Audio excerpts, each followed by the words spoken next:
Hey everyone! Welcome to our first RSI recorded webcast series. We've developed these to supplement the articles, blog posts, and podcast episodes that you can find on restac.com inside of our resource center. There you can also find relevant restaurant industry trends and topics such as budgeting, food costing, menu engineering, labor management, hospitality compliance, and more. If you guys have any questions during this presentation, tweet them to us at RSI Operations, #KeepYourLoop. All right, so check this out. This month at RSI, we've been focusing on educating our clients on the value of effective cash management. And you know what, guys? We want to extend that knowledge out to you. So we started our month in the Resource Center with an article that detailed effective tactics for cash management in your restaurant. It's called Going Beyond the Basics to Keep Your Hard-Earned Loot. Then we broke that down into a few different blog posts to discuss the positive effects that effective cash management makes on your guests, your team members, and of course, your profit. We rounded out our month with an RSI podcast episode, Operating a Profitable Restaurant, Cash is King. Make it rain with effective cash management. And today with me, I've got Kat Reeves. She's an experienced sales engineer here at RSI. She's going to tell you exactly what's on the menu for today's webcast. Thanks, Lauren. So during today's webcast, we're going to use all of our resources and take an in-depth look at effective cash management strategies for your restaurant. First, we'll talk about some best practices for 7-day cash management as it relates to your own operation. Then we'll go through some of the insider tips on managing cash that we offer to our clients.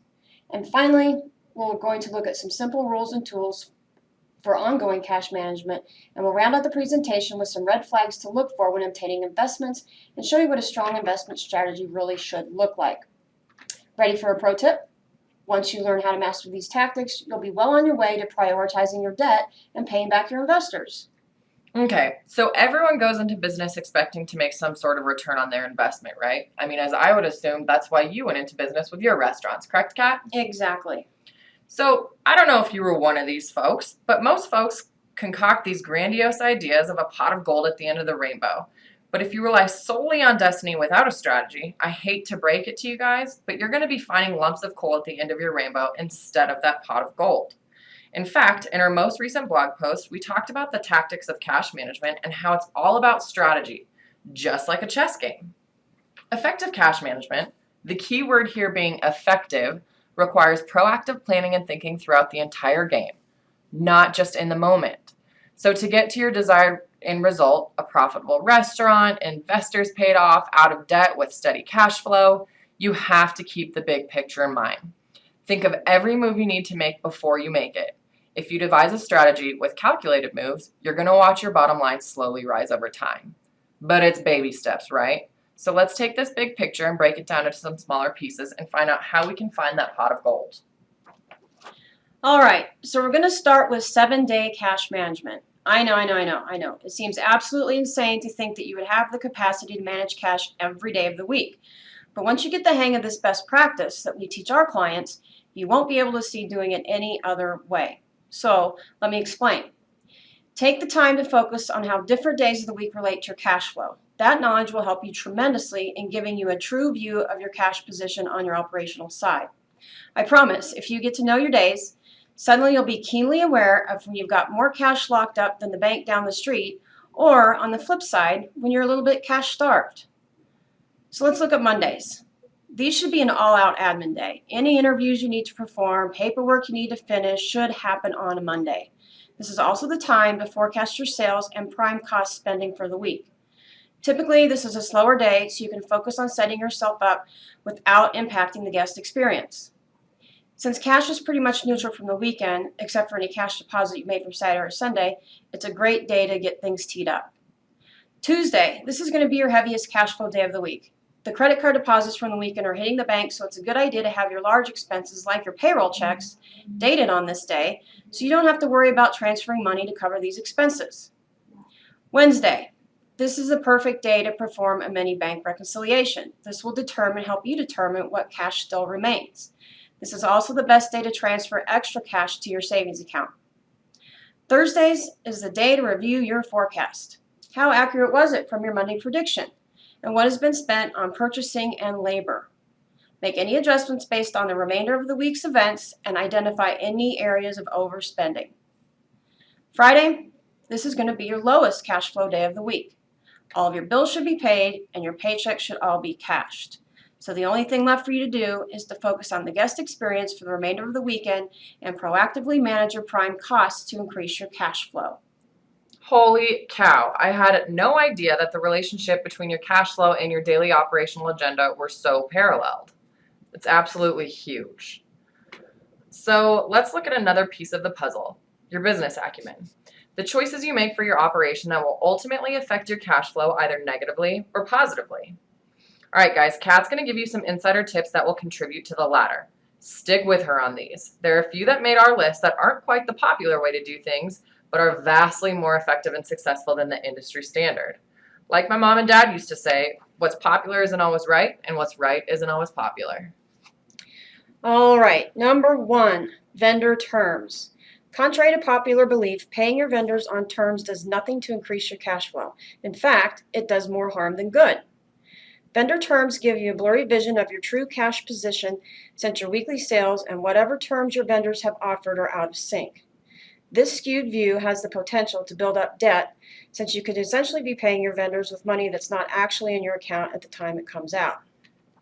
Pro tip, pay as many vendors as you can on a weekly basis, which will provide you the truest sense of operating capital and enables you to see your cash position every 7 days. Our best operators do it all the time. Next tip, number 2, payroll. 90% of our new clients come to us practicing biweekly payroll. The myth here is that paying your employees every 2 weeks will save you money, but it's quite the contrary. Since payroll is one of the largest operating expenses you have, it's critical to pay your people weekly. This is one of the strongest ways you can manage your cash. Oh, and a bonus? Well, this opens up the door for tips on checks. It ensures that your employees aren't waiting a long time to get their tips from the prior week. And what do happy employees make? Happy guests and a real happy operator. Number 3, weekly financials. Run your financial statements on a weekly basis and detail each paid expense. It would be wise to use a budget for the management of your larger expenses as it's far more manageable and flexible. Number 4, credit card fees. This is another huge expense to the business, yet few people know that instead of monthly fees, they can be taken out daily.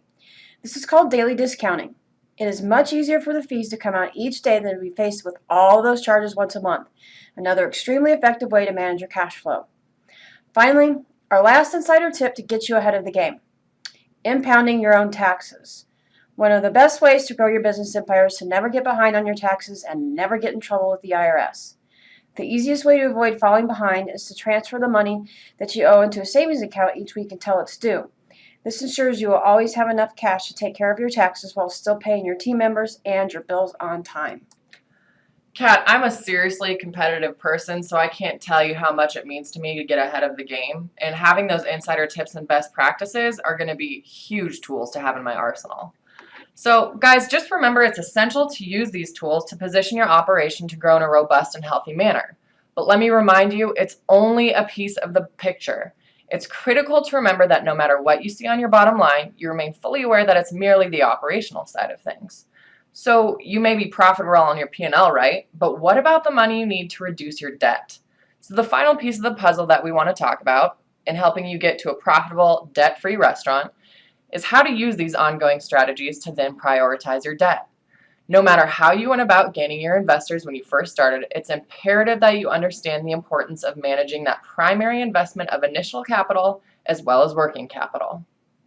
So enter the break-even analysis tool.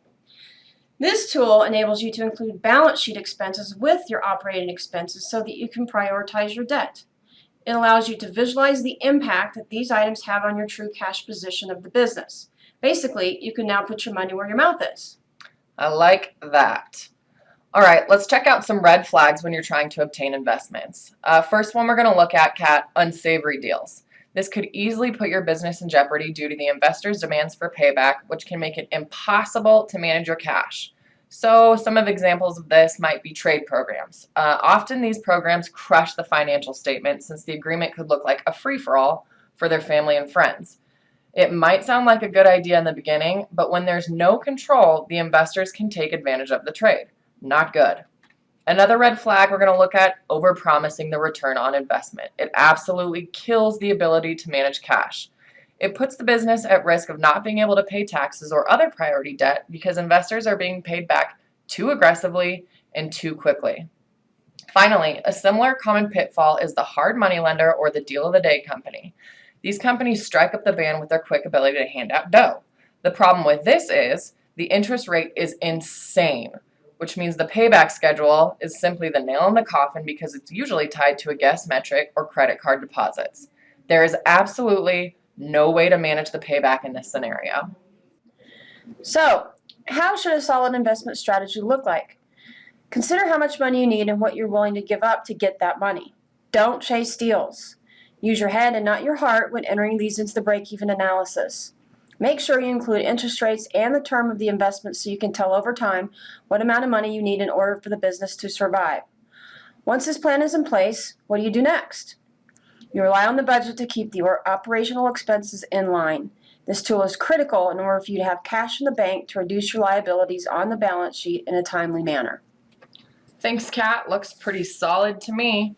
We hope we were able to show you the value of introducing effective cash management tactics into your own operation or operations. Hey guys, just remember, we're here to educate and assist you with our best practices, insider tips, and even the same tools that we offer to our clients. If you have any questions about what we do, or if you found any of the tools or strategies from this presentation relevant to your own restaurant, don't hesitate to reach out and request a demo. Thanks so much for listening.